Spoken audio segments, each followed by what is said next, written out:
Some journalists are very good at being straight down the line, putting their feelings to one side, objectivity all the way. But some of the most successful journalists have been the ones who empathise the most. And so I'm not sure that there's necessarily a right or a wrong way with that. And certainly in terms of contact building, building up a relationship with somebody so that you continue to get stories from them, I think that the very unemotional approach probably isn't going to work.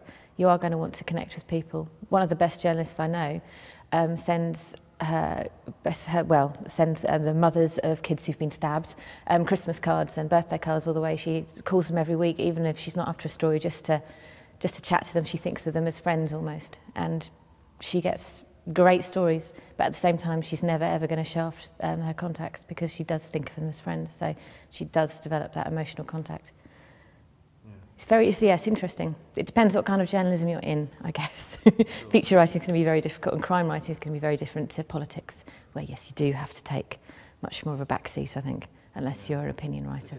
I think war reporting's an extreme part of it, because there are laws which enable the government and the army to hide a great deal, which isn't the same necessarily with Westminster politics.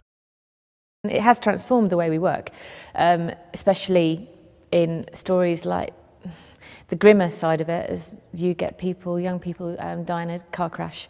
First thing, it's ghoulish, the first thing a local journalist will do now is, as soon as they get the name, put it in Facebook, see if they can find a photo, contact their friends. It's like a virtual version of doing the death knock, which is a term journalists use for knocking on the door of close relatives of people who've died. It's a horrible part of the job, but also can be a very rewarding part of the job.